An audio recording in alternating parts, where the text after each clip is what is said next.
Penile implant surgery. Your questions and answers. Brought to you by FixED, www.fixed.net.au. There are degrees of erectile dysfunction.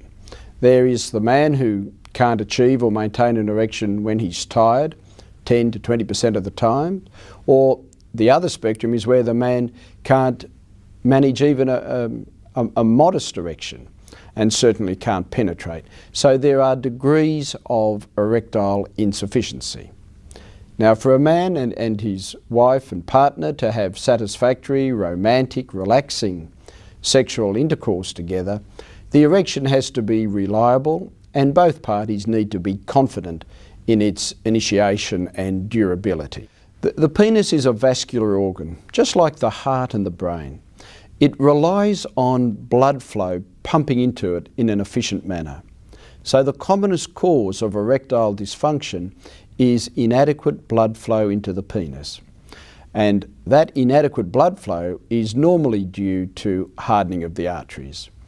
And the cause of hardening of the arteries are what we call vascular risk factors: obesity, high cholesterol, high blood pressure, being overweight, and not exercising. So when a man is starting to notice softening of his erection, it is very important that, number one, he addresses those vascular risk factors, and number two, he has his doctors screen him with a stress test for possible cardiac disease.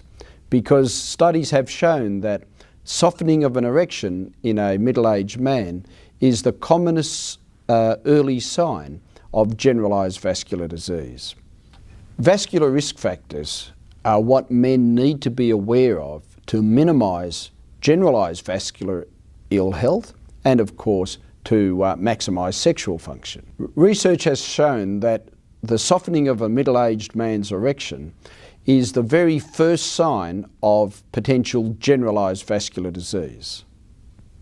For example, if a man in his 50s is noticing a softening of his erection, it could well be that the coronary arteries are narrowing as well. And therefore, the management strategy is to screen him for vascular risk factors, to perhaps perform a stress test to determine whether there is significant ischemic heart disease, and having done that, then to focus on the appropriate management of his erectile dysfunction. Penile implant surgery. Your questions and answers. Brought to you by FixED, www.fixed.net.au.